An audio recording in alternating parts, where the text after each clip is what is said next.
Islam melarang, kita dilarang oleh Nabi kita tidur menjelang maghrib, betul? Bukan karena nanti ketindihan setan, bukan ya. Secara medis diketahui bahwa orang yang kebiasaan tidur antara asar sampai maghrib itu akan menurunnya daya tahan tubuh. Jadi gampang sakit infeksi Pak kalau Bapak tidur menjelang maghrib. Kalau sekali lagi setelah sholat subuh gampang pikun, aliran darah ke otak itu tersumbat, ya, jadi stroke penyakitnya. Tapi kalau tidur setelah asar sebelum maghrib, itu daya tahan tubuh kita akan menurun. Materi terakhir ini 6 langkah praktis, ya, Bapak bisa lakukan di rumah mulai hari ini. Langkah pertama, mulai hari ini jangan makan malam Pak.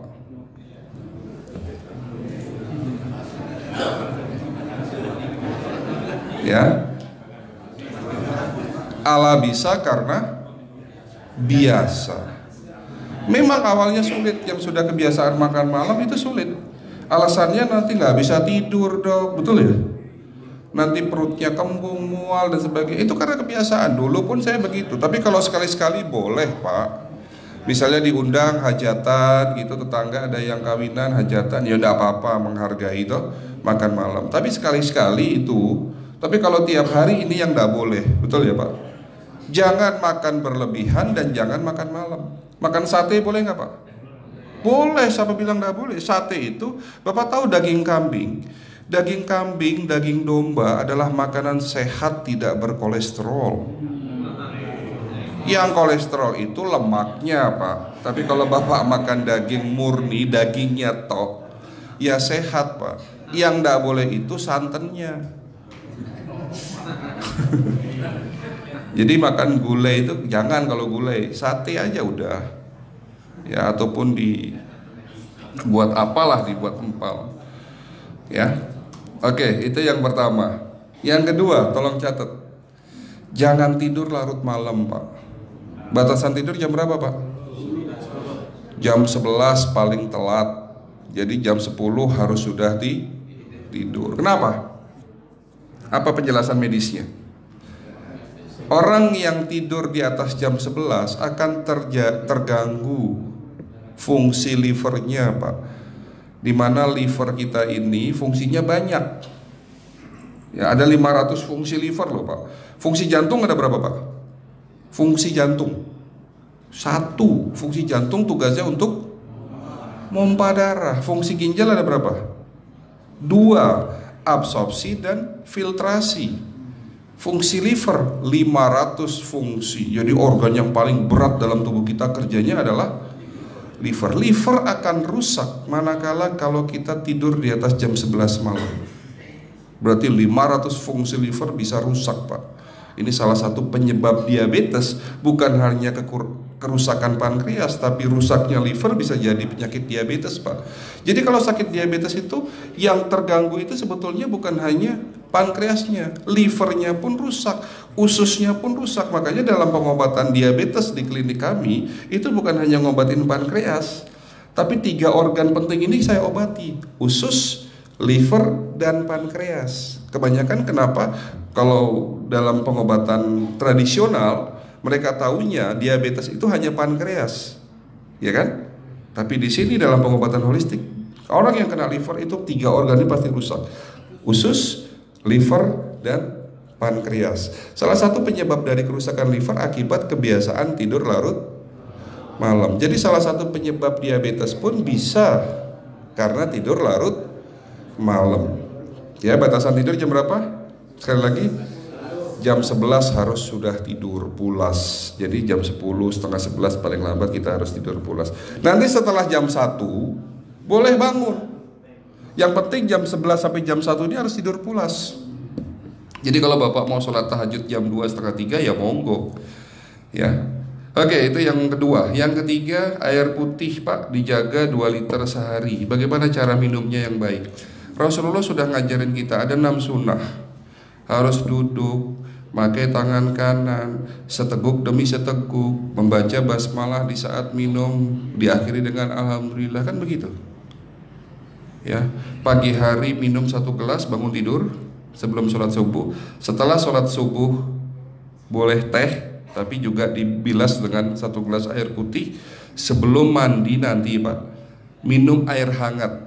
Kalau Bapak mandinya pakai air dingin boleh, tapi sebelum mandi minum air hangat, biar tubuh kita ini jangan terlalu dingin di saat kita kena air dingin. Sampai maghrib pastikan 2 liter sudah masuk dalam tubuh kita. Malam mau tidur, tolong perhatikan Ibu ya, malam mau tidur jangan banyak-banyak minum. Nggak boleh minum malam itu segelas sampai 2 gelas mau tidur. Cukup seteguk 2 teguk saja. Karena kalau sampai kita minum mau tidur 1 gelas besar, ginjalnya malah rusak Pak. Ya. Oke, itu yang ketiga. Yang keempat, puasa. Lakukan puasa secara rutin, insya Allah kita sehat. Nah, untuk penjelasan atau materi puasa nanti bisa hubungin staf saya. Nanti di bulan Ramadan tahun ini, kalau memang masih ada slot 1 sampai hari ke-20, saya bisa mengisi manasik kesehatan yang berkaitan dengan manfaat puasa untuk kesehatan. Insya Allah kalau memang masih ada slot waktunya, karena kita di bulan Ramadan hanya 20 hari kita ngisi manasik, ya. Oke, itu yang keempat. Langkah keempat. Langkah 1, 2, 3, 4. Langkah kelima. Nah, sebelum saya menjawab yang kelima, saya ingin membacakan sebuah sabda Rasulullah. Rasulullah bersabda, di dalam tubuhmu ada segumpal daging. Jika segumpal daging itu sakit, akan sakitlah seluruh tubuhmu. Dan jika segumpal daging itu rusak, akan rusaklah seluruh tubuhmu. Apa itu segumpal daging? Segumpal daging itu adalah hati. Tapi ternyata yang dimaksud Rasulullah itu bukan liver Pak.